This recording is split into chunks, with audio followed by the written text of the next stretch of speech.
What's the value of a teacher on the journey of spiritual awakening?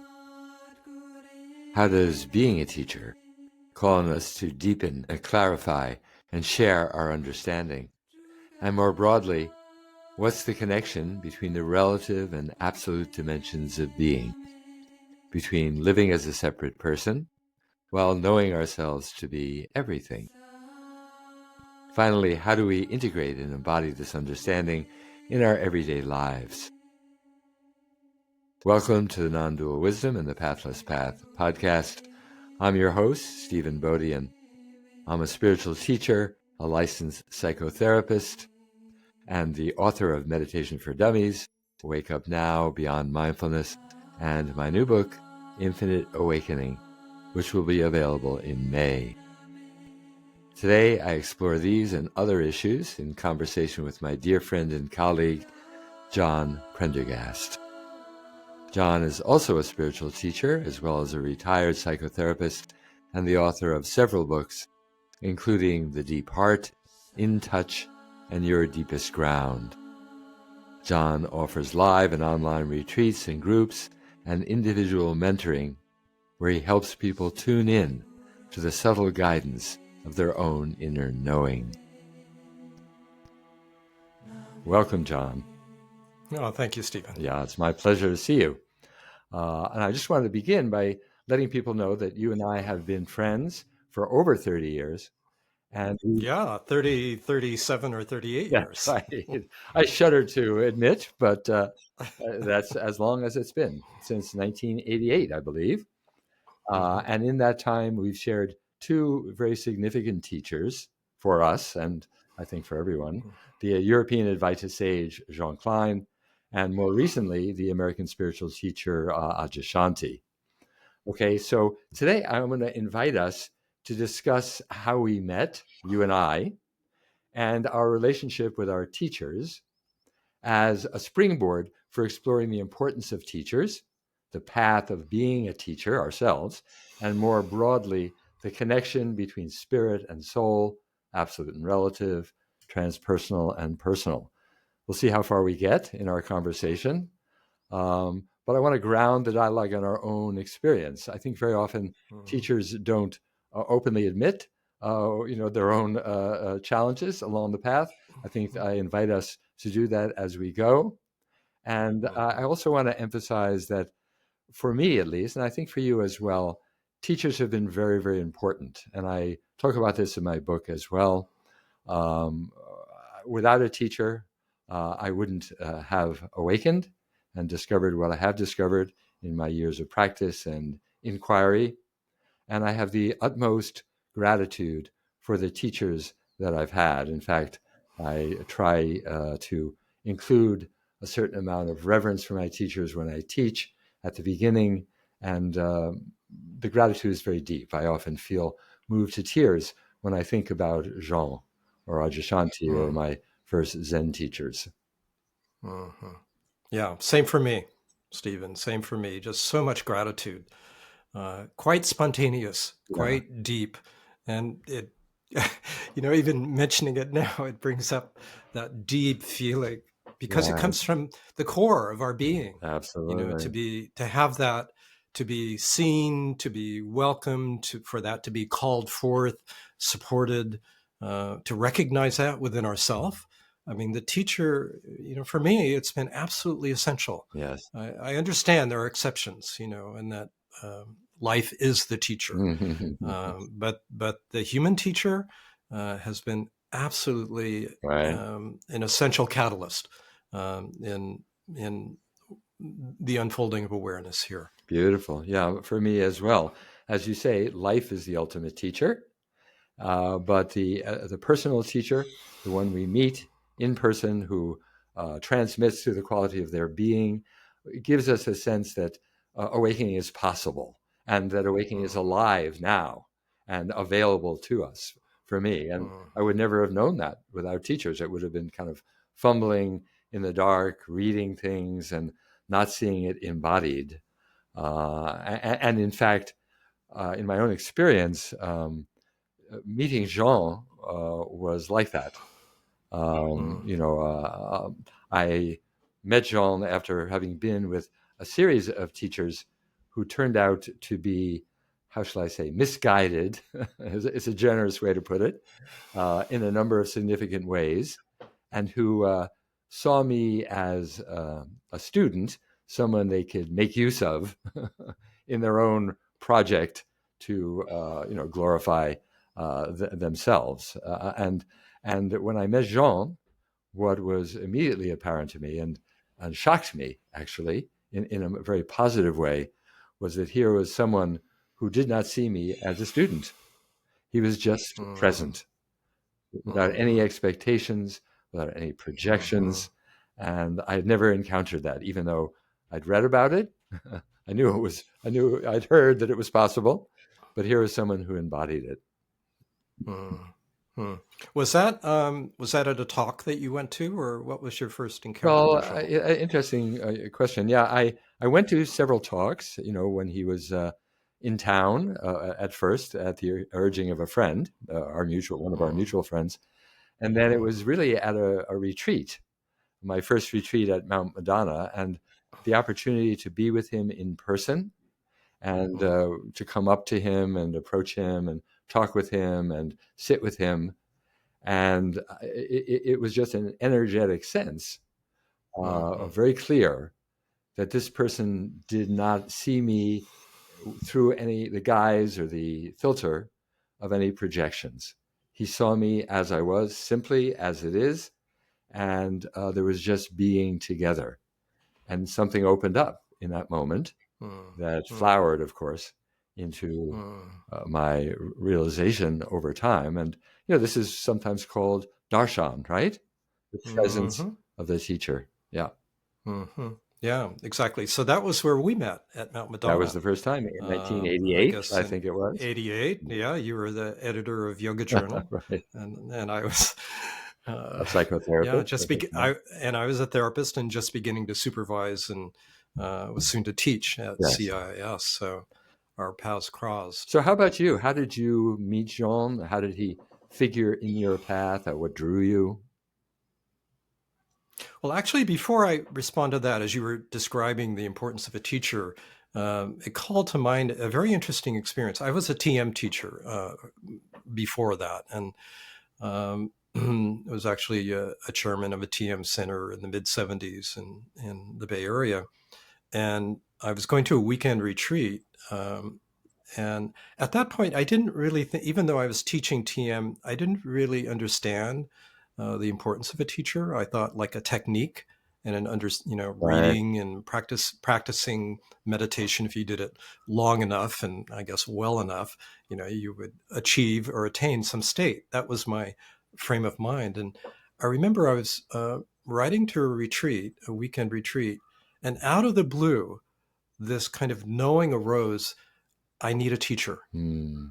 I need to find a teacher. So that was in the mid-'70s. That was 8 years before I met Jean, actually. And it was very surprising because it kind of contradicted my more individualistic approach. Like, I can do this myself. I don't need anyone. It's enough to have, to go on retreat and meditate and do the practice. But that really kind of very spontaneously arose for me. And it led me to leave the TM organization. It led to actually going to India and spending time with an Indian teacher who had shown up in visions and dreams, and who was a teacher for a few years. This was Satya Sai Baba. And then other experiences inwardly and outwardly with teachers. But I met Jean, again, a mutual friend, someone we know, said, There's this French, he wasn't French, but Hmm. thought he was French, teacher coming to Sausalito. And this was in 1983. And I think you would enjoy meeting him. And immediately there was an intuitive sense, oh, I need to meet this person. And when I came to the site in Sausalito, it was an L-shaped room. So Jean was out of sight to the left as I entered.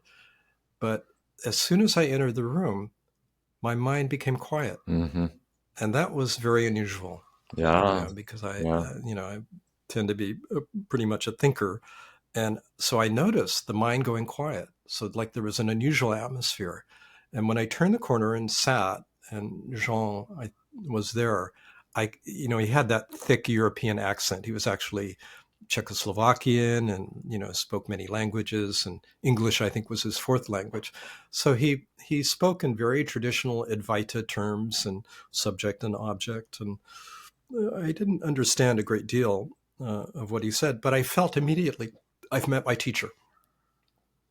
There was no doubt about it, even though I had spent time with other teachers and learned and gained from them, and I think was misguided, both guided and misguided by them. There was an immediate intuitive recognition. I've met my teacher, and I went up to his assistant, who turned out to be his wife, afterwards and said, how can I be a student? And she said, well, come and meet him in Berkeley. And he was staying in the Berkeley Hills. And I remember him Hmm. kind of bounding down the stairs in his, whatever it was, his mid or late 70s at that point. And just meeting with him and feeling that same openness you described. Right. I didn't feel him taking me as a student, and I didn't feel him taking himself as a teacher. That's right. That's right. That was also a Like, significant part of my experience. Was he didn't take himself to be anyone. There was no one there, and I think genuinely no one there. Not someone practicing being no one, but genuinely open, attentive, as he would say, enjoying the moment, mhm, but simply present. And that, like with you, brought me into a very silent place. Suddenly, the mind went quiet, mhm, and I could feel mhm. my own receptivity, my own openness was catalyzed, galvanized in that moment. And then from then on, when I would sit on retreats or other times, my favorite times were always sitting in the room with him in silence. Yeah. This was so interesting that one would enter the room, and he'd give a little talk, usually 10 minutes or something. Well, actually, we'd sit quietly, and he'd give a little talk and then say, do you have any questions? But it was during the sitting, every time there would be that openness, Right. that just opening to silence and presence, and just this kind of dropping and opening. And it was this immediate resonance. Right. So resonance with the presence. Right. And I think it's important And to what? note for people that this is not something that he is doing. See, Mm-mm, it's not something he's actively having happen to his listeners or his mm, students. This is simply by the quality of his presence, the power that's. of the presence of a true sage, a Mm, jnani, someone who knows. mm-hmm, You know. mm-hmm.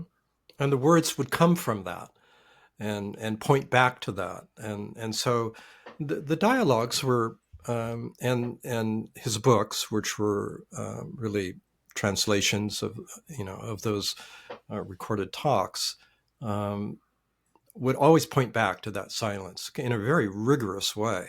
I mean, it almost didn't matter what the question was, because he would find a way to, point back to source, and Yeah. to that silence, to that listening. One of his favorite, welcoming and listening. These were Welcoming and some of his listening. favorite. Yeah. Yeah, in my own tradition that I came from, Zen and then Tibetan Buddhism as well. I was studying that before I met Jean Klein. Between my time as a monk, there was an emphasis on the teacher. So a teacher, the Mm-hmm, guru in the Tibetan Buddhism, your root guru. In the Zen tradition, the master, the Zen master, of course, always called mm-hmm. me, and there was a draw. I felt the draw for that, but. With Jean, the search came to an end. The search for a true teacher came to an end. It was home. That was home. Mm-hmm. Yeah, yeah, yeah. And similarly for me, I'd been involved with a very well-known teacher in India, and who was, considered to be an avatar. So it was like, not like the biggest person, the biggest persona possible. and of which people were in great awe. So it was such a contrast to be with someone who took themselves as nothing Right. and no one. Right. Right. Such a contrast, so refreshing, Right. not to have all the paraphernalia around it and Right. Not to put all of down that. Sai Baba, but of course he's known to appear unexpected and unbidden in people's dreams. Well, including my own. I mean, Uh-huh. this is what had happened on a long meditation retreat. He showed up in a powerful vision. Right. So, and there was value in spending time with him. So I can see this is kind of an interesting point because we both had teachers prior to Jean, and we learned from those experiences, both, what was, I think, what resonated and what didn't. And there's something valuable in that process. But there's something about meeting one's true teacher, as you said, and Right. the sense that there's a homecoming in that process. Deep And resonance. I think Mm-hmm. a deep resonance. And for you, I think more quickly than for me, kind of a recognition, a clear recognition of that is who you are as well. For me, I was having glimpses during these periods of retreat and time with Jean, dialogues always facilitated by retreat and by time with Jean, where there would be, the first openings to that sense of infinite awareness, infinite unbounded awareness that we all are. But then it would recede again after a retreat or after spending time with Jean. And it was actually not until I spent some time with Adya that became a stable recognition. Right. Yeah, I think it's interesting, in terms of the topic of the subtitle of my book and the title of this podcast, Non-Dual Wisdom and the Pathless path that draws us to the teacher. You didn't have an idea that you needed to find a teacher. It just occurred to you.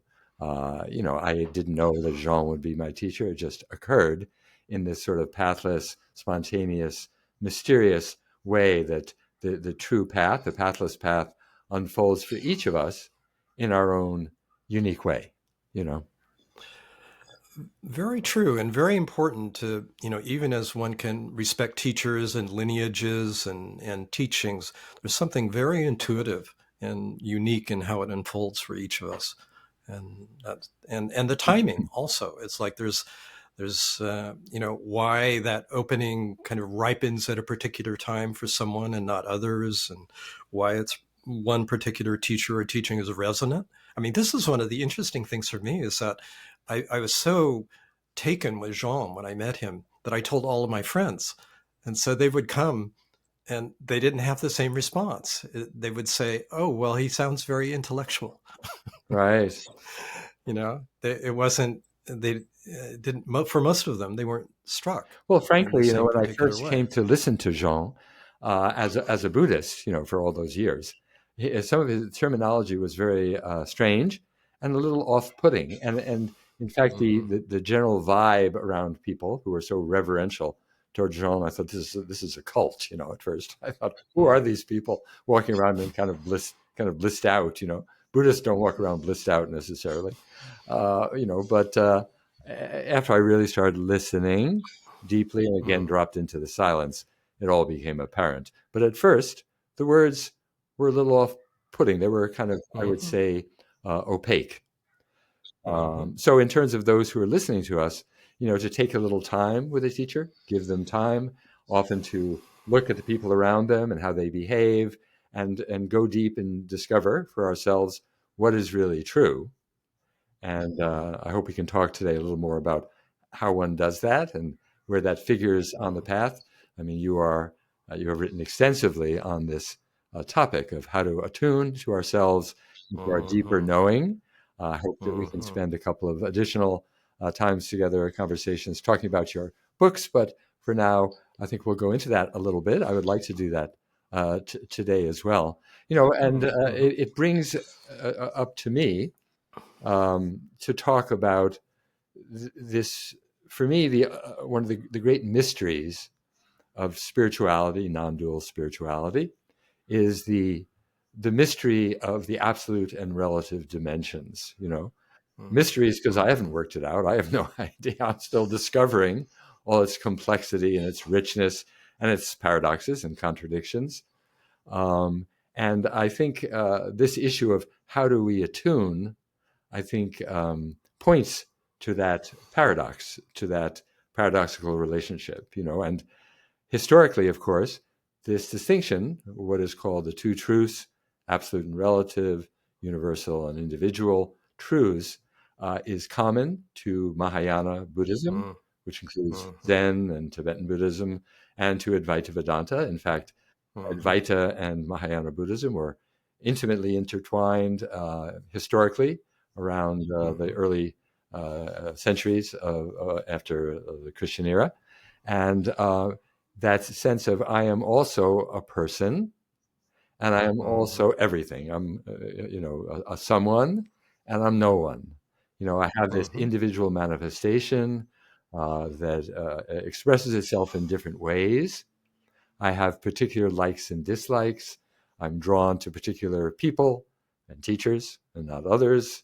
I have particular professions and particular, I like ice cream that's chocolate and not vanilla, whatever it might be. And at the same time, I am the ocean of being. I am all of it. Yeah. Right. I am the ocean and the wave. I'm the ocean and the wave. Yeah. Yeah. I am someone. I am no one. I am everyone. But this is such a rich subject, and one that I think we continue to explore and unfold, particularly I mean, there are all sorts of aspects of that: manifest, unmanifest, conditioned, unconditioned, but kind of an ongoing living question for me is how this understanding of true nature, one's essential nature, transposes to our individual life and actually transforms our life.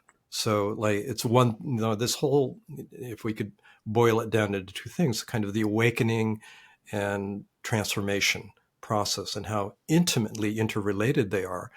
However, they often get disconnected as well. So I'm just continuing sitting with the question of how can this be shared? How can this understanding be transposed?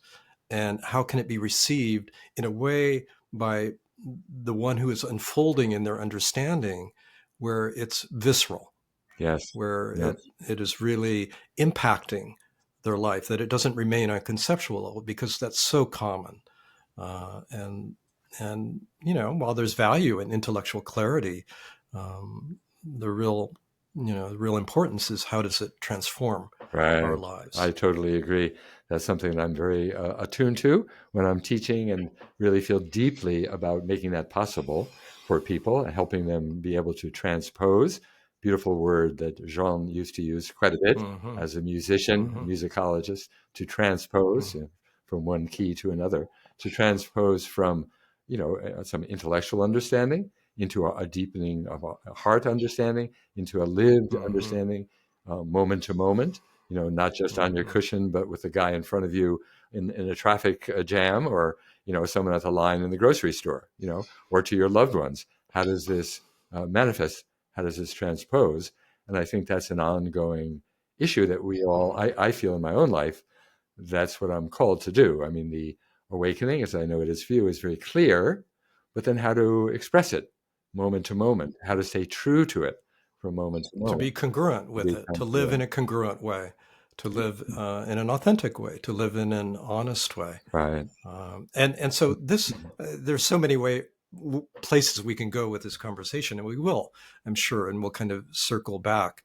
But one aspect that comes as we speak about this, Stephan, is actually the relational aspect. And this is why we're kind of accenting how teachers can be catalytic. And our relationship as well. Yours and my relationship. Here we are, old friends. There's been a resonance between us, right? Somehow we were drawn together. We're very close friends. What is that about? I don't know. I know it's true, but interesting. We're just the ocean together, and we enjoy being the ocean together. But I can be the ocean together with many people, but you and I have a unique resonance. Certain waves resonate, right? For various mysterious reasons. And just that kind of, it's interesting. There are spontaneous unfoldings and awakenings. We know that without particular friends or spiritual friends or teachers or whatever. And yet entering into that kind of field relational field on whatever level, because there's different levels that are we're entering into, really facilitates and catalyzes that transformative process. And that's true whether we're on retreat, like in your case with Jean, there was some initial reservations or, withholding. And yet when you spent, time with him in person on a retreat, those fell away. And there was like, and I think that's why retreats are also unusual opportunities to really deepen in this non-relational, relational. Yeah. Even the word relationship is kind of, Yeah. something that opens up our understanding of what that really means. I love Thich Nhat Hanh's word interbeing. Interbeing. We inter-are, and in that inter-are-ness, which is the one way to appreciate and experience the non-dual dimension, the interbeingness, we're constantly intertwined. There's no separation in that very intimate way. That becomes its own exploration, can from moment to moment. Yeah. And interbeing, yeah. I love this formulation, which can be actually maybe just an interesting discernment here between interconnectedness, which is more of a typical mindfulness understanding that on many levels of manifestation we're interwoven, the breath and the sun and the environment and relational fields and so on.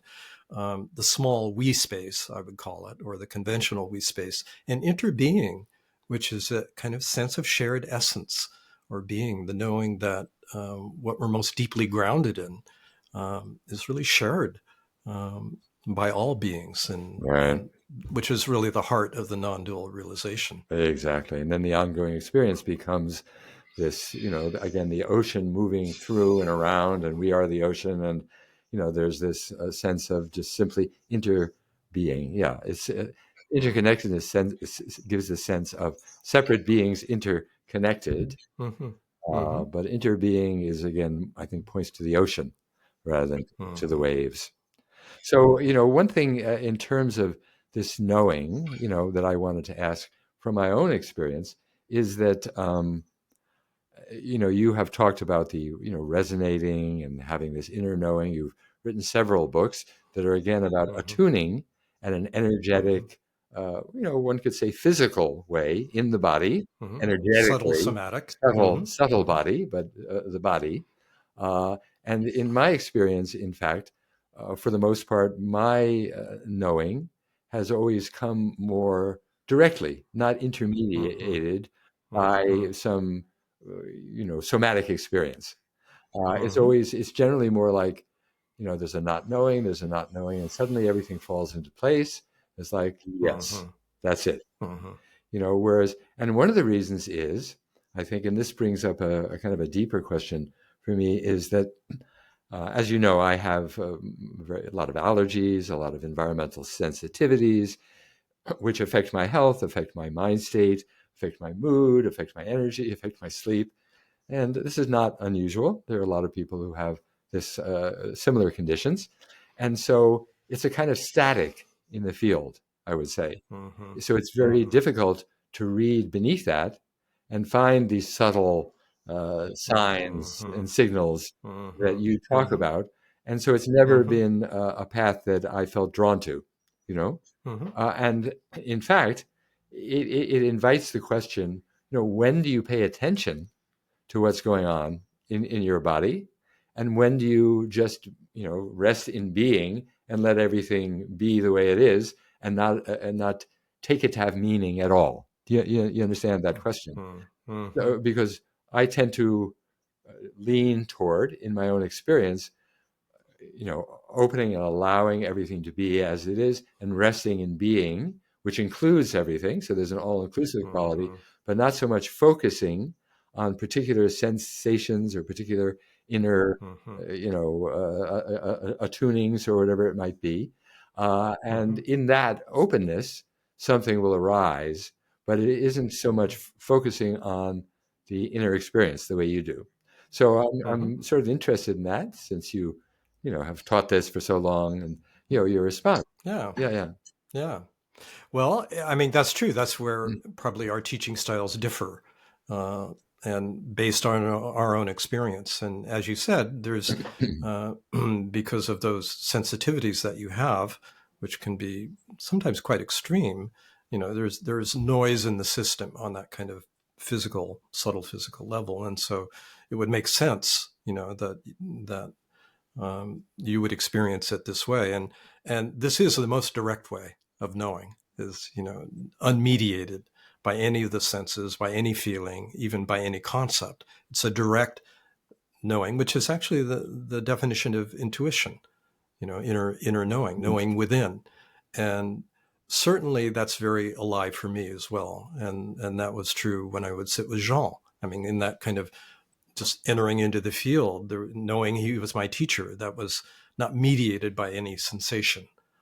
That was just a direct knowing, and many direct knowings unfolded in that way, very, very intuitively. In my case, I think because I tended to be fairly intellectual, I relied on my intellect, as an adolescent, and as a way, I identified with it, I think, as a way to have value, and also used it as a tool. Um, it was a strong part of my identity, and I leaned on my mind and my conceptual understanding well into my 20s. But there were traps with that. I found I could see that the main trap being self-doubt. Mm. I could easily There would be an intuitive and direct knowing, and then the mind would come in and say, is that true? Are you fooling yourself? Do you just want to feel good about yourself? Who do you think you are? That kind of critic. And it was very undermining Yeah, very common for with me, our students too. I hear that all the time and at very class. common, that kind of doubt, not the great doubt of Zen, but more the self-doubt of the self-critic. Because the mind And can see things from many different dimensions and perspectives simultaneously. And so it'll present one and then it'll undercut that and doubt that. And it's kind of endless. There's no grounding down to a there's no deeper ground. dimension. That's right. And I was easily seduced by that. And it would be too strong to say tormented, but I would say my understanding, my intuitive understanding, was frequently undermined. And so there was this, kind of nagging self-doubt that I would always have, regardless of the openings that would happen.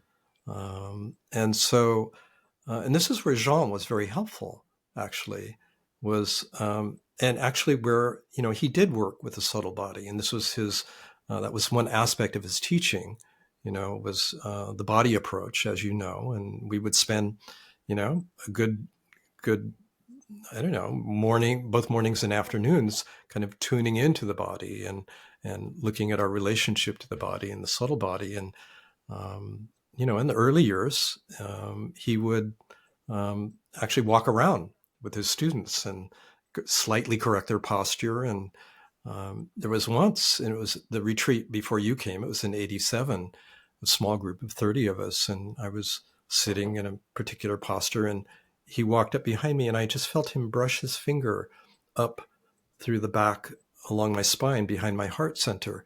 And I had a sense of something coming into alignment that had been like a fracture.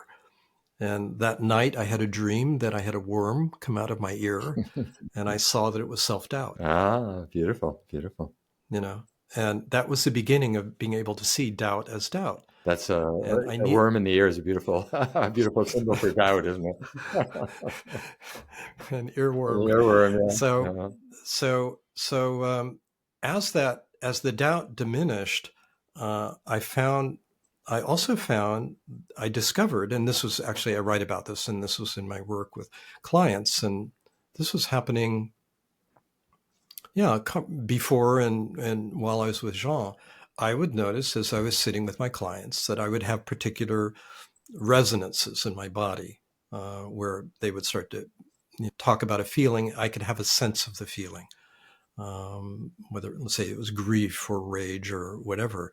And it was very surprising to me. I wasn't something I was trying to develop, but it just unfolded. And I realized gradually and cautiously that, well, in fact, the body's like a resonant instrument. And the more attuned it is, the more resonant it is with those that I work.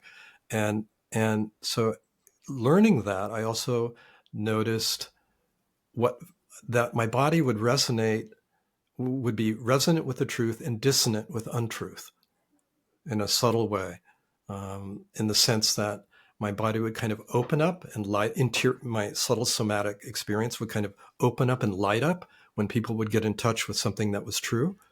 And it would kind of feel more lifeless and dull and shut down when they weren't.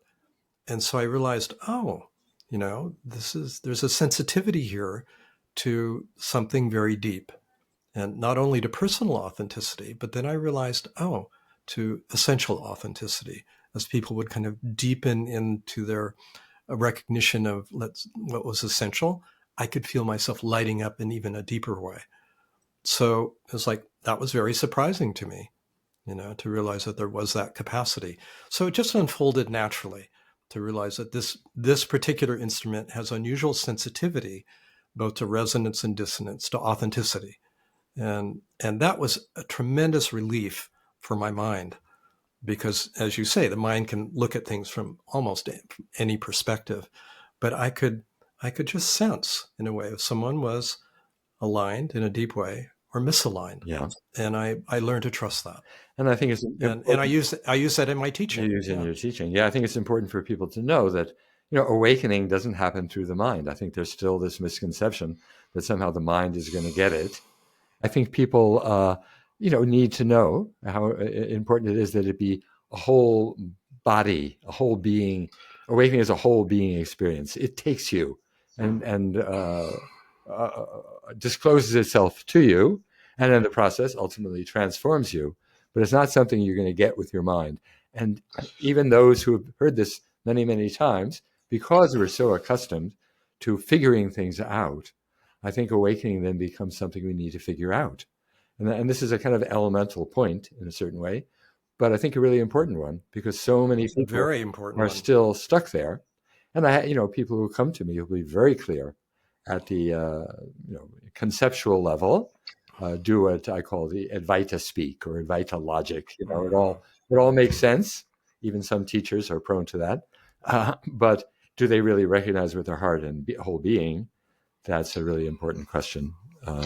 It's a subtle and interesting point, because not only do we not really understand with the mind, but we actually, how can I say this? The understanding doesn't come from the body, right? The body, some people go into whole body wisdom and think the body is the source of it. And that's not true either. It's more that both the body and the mind can be resonant with this deeper truth.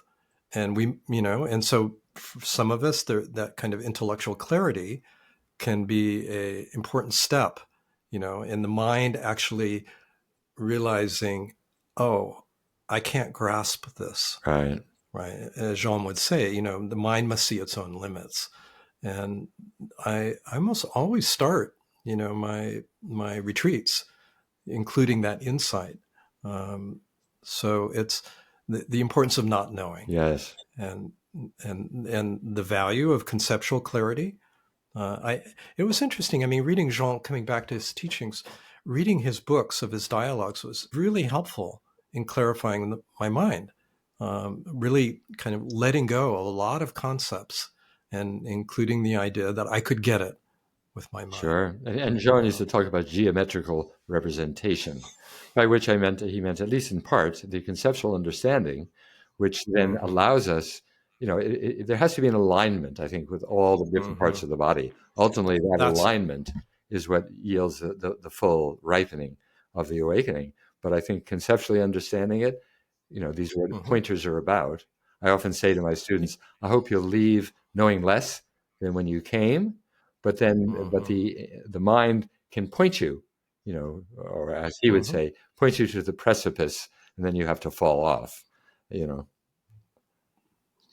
And so one can have conceptual clarity, and in my experience too, one can also have an awakening on the level of the mind, or awakening from the mind, where one has a genuine experience of infinite, open, unbounded awareness, but it hasn't transposed, as you said, to the heart and the whole body. And it's that transposition. I think that, I think a lot of teachings tend to open this up, focus on that. They're brilliant teachers. They're great storytellers. They can, really have remarkable conceptual clarity on very fine points of discernment that can induce a kind of awakening from the mind. And then there's the belief, well, that's it. I have this transcendent, this is more in, I think, Advaita, I have this transcendent understanding. I have view from 30,000 feet and I'm free. And that's it. And well, in our human experience, well, that's just conditioning and, dreamlike in its nature and don't give it much concern. And so this is where the embodiment of the understanding, I think, is really important for both of us. Yeah, and I think that In our teaching. that initial knowing that I am not the content, that I am the context, and that it doesn't Mm-hmm. define who I am is really important. So I don't want It I don't want is. people to feel that that's not really significant. That is a major step in the awakening Absolutely. process. But then subsequent steps Absolutely. often they happen at an energetic level that we're not even necessarily conceptually aware of. The heart can Mm-hmm. open spontaneously, and it's like the mind is saying, "What's going on here?" But suddenly, the love is boundless, and all beings are inside of you, and this is a profound. And the mind is like, "Whoa, that's interesting," but or the same that deeper ground.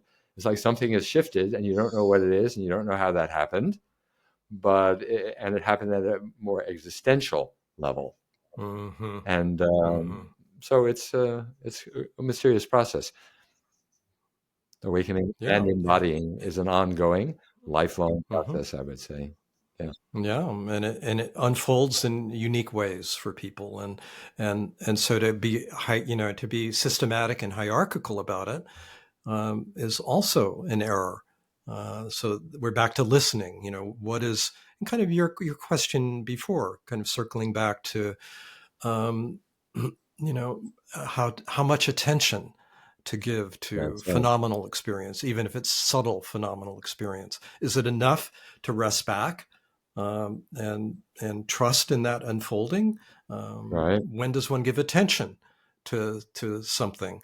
And that's been a very subtle and interesting question to deal with because you can easily, particularly if you're therapeutically oriented, and we're both trained as therapists, and we know what that intervention is, that can become a self-improvement project. That can be, let's work on myself. Let's resolve this issue so that, So you that know, uh, exactly. so Or that's, it just and this, why is reinforces this, the sense of a separate self who needs to improve that's or it. discover Yes. something or get somewhere or wake up even. Right. So this was a very kind of subtle and interesting question, how to discern, how to be with one's unfolding understanding in a way that was cooperative and supportive of it, not grasping, but not avoiding. That's kind of Right. always that kind of question of how am I grasping is more the psychotherapeutic approach, trying to get somewhere, trying to get to a goal, trying to be a better person, trying to resolve a problem. And then the avoidance can be very subtle, but like, well, that's not important. That's just conditioning. That will resolve on its own or not, which is true, But where's that? Where are we neither grasping or avoiding, but actually honestly being with our close to our experience in a way that continues to facilitate, Sure. cooperate with its unfolding. But maybe at an even subtler level, cooperate with our experience. You see, if there's no identification with a separate someone, it doesn't. It's maybe not even register that this is my experience. Because the very act of referring to certain experience as belonging to me, as my experience, referring to this person here, and that needs to be attended to and interpreted and Mm-hmm. understood. That's already a function of the separate self, or can be, or Can be. and that's I think that's a subtler level. It's not so much ignoring it or identifying with it. It's more like, wait a second, that's an interesting experience, but it doesn't refer to me. Or as Ramesh used to say, I don't take ownership of it. Right now, of course, we saw what happened Uh, with Ramesh, but we yeah, we yeah, did. So but I think there's something tricky, about that. tricky. Yeah, yeah, yeah. It's true. So it's like, oh, my experience. What does that mean? and the less there's a my, actually, the more open experience is. I agree. Right. I agree. And more fluid and more, it's a kind of the willingness to be authentic, the willingness to be self-honest in particular, the willingness to be vulnerable and yet not to personalize any of it. Right. Right. Subtle distinctions, but very important. I think crucial. Mm-hmm. Yeah, and you use them so well in your teaching and your work. So yeah. So we're coming to the end of this conversation. We haven't got another 10 minutes. We will have more, I'm sure. But let me ask you these questions that I want to ask everyone who comes on the podcast. And then we can maybe talk a little about these, as you offer your thoughts about them. So the questions that I think, since it's the non-dual wisdom and the Pathless Path podcast, I thought I would ask you and everyone, what does non-dual mean to you? We've touched on that a little bit. And how do you experience it? And how do you express it? How do you revere it, worship it, celebrate it? And how does it influence the way you function in the world? In other words, how does it transpose? Mm-hmm. Yeah. Well, big questions. I'll try to be economic in my response and see. In terms of my understanding, non-duality, of course, means not two, and the two are referring to subject and object, the apparent perceiver and the perceived. And the non-dual realization is the collapse of that polarity, apparent polarity of subject and object. And so no longer is there a separate observer or something separate observed. There is the recognition it's all the same thing or non-thing. It's all consciousness. It's all awareness. And I am that too. And with that, there can be a kind of, on the level of the mind, that realization, although when there is, as we were speaking, awakening from the mind, very often there's a sense of the perceiver being infinite, but still the world being finite in a subtle way. And I find I really associate the non-dual realization with the awakening of the heart as well. And there is absolutely a visceral sense of knowing that I would call love. And you use the word reverence, and devotion. And this is one of the apparent paradoxes is, in this kind of path of wisdom, is the recognition of love and the non-separation of love and wisdom, or heart wisdom, this quality of heart wisdom. And this engenders just a profound love for life, for the essence of life and all of its manifestations, and the recognition of that. So me, that's the heart of the non-dual realization. And how does that impact my life? It just, in all ways, I would say, impacts work, relationship, perception. Not that my perception is in any way extraordinary. I think it's rather ordinary. I mean, objects in a conventional sense are recognized as such, but there's an underlying sense and knowing of non-separateness with everyone and everything. And that is the underlying knowing and sense of feeling of everything, an unpretentious intimacy, I would say. And that continues to deepen and unfold on all sorts of levels, I would say. So that's the open-ended nature of the non-dual realization. And for me, go ahead. Well, interesting. You talk about love for the expression love for, but in a certain way, even the love for suggests that there's a me loving that. And in fact, I understand you understand that, but I'm just, I do. Of course you do, but I'm just for listeners. For the sake of our conversation, it's really just love. It's all love. In my love, loving itself. It's almost like loving itself. And life living itself, reality, consciousness witnessing itself through here. Yeah. And in my own experience, joy is the other Yeah. aspect.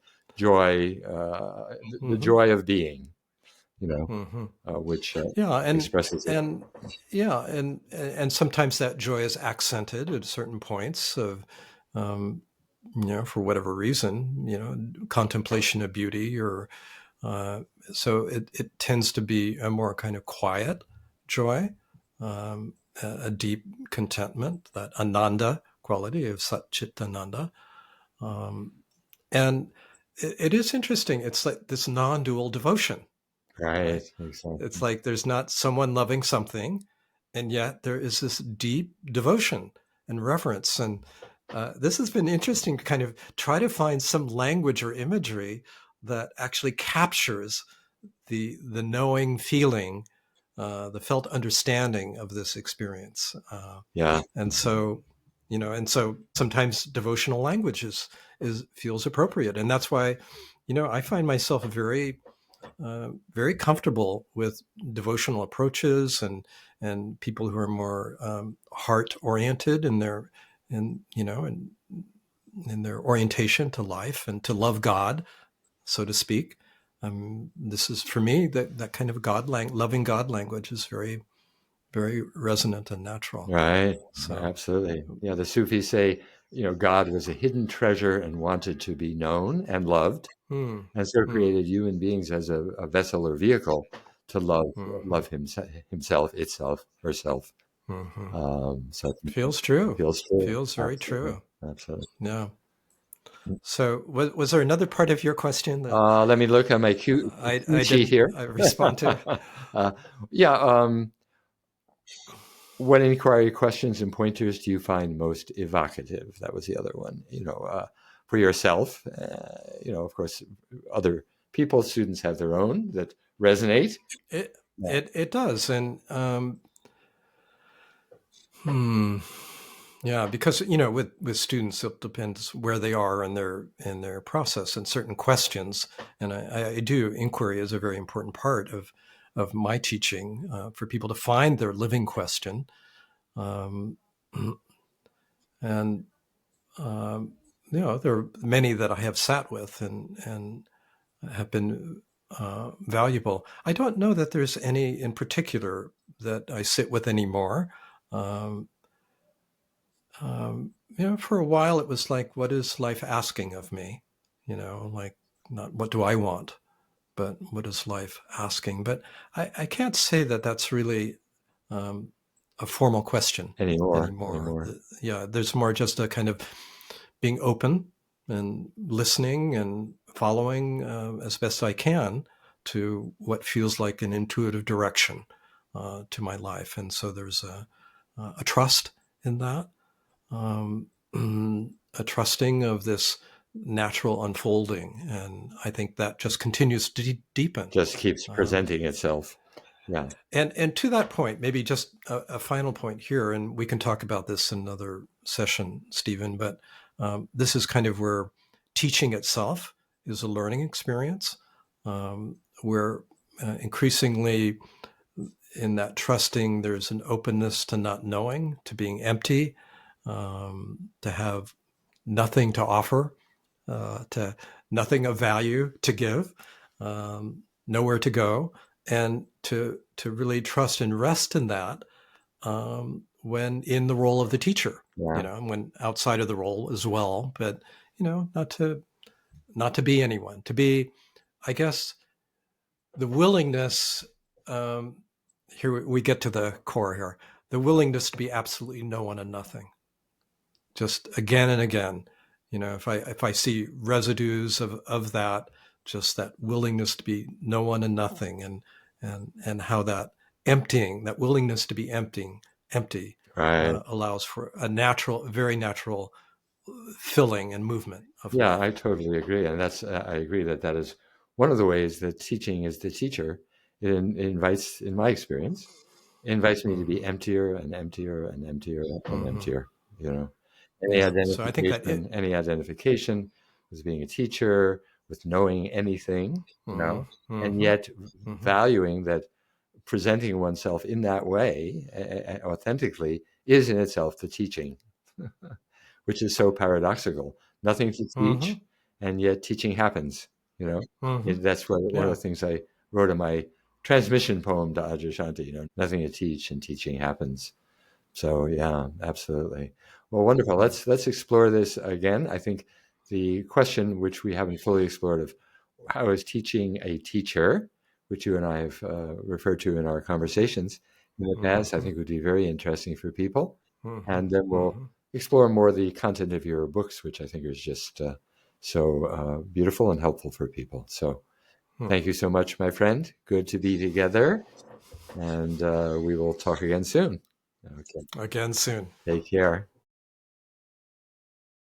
Thank you for listening to this episode of Non-Dual Wisdom and the Pathless Path. Join me periodically for wide-ranging explorations of spiritual awakening and the nature of reality, incorporating the non-dual wisdom of Advaita, Zen, Dzogchen, Shiva Tantra, and beyond. My guests include teachers in these traditions, as well as scholars, therapists, artists, activists, and others who incorporate a non-dual perspective into their work. I'm particularly interested in honoring both Shakti, the dynamic, provocative, unpredictable energy of becoming, and Shiva, the pristine, unchanging, silent ground of being, as equal partners in the dance of non-dual reality. Until next time. True God,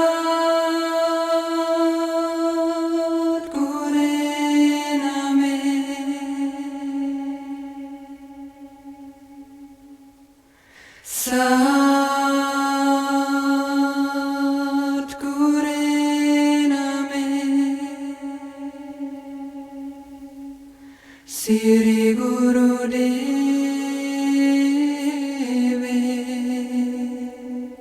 Nam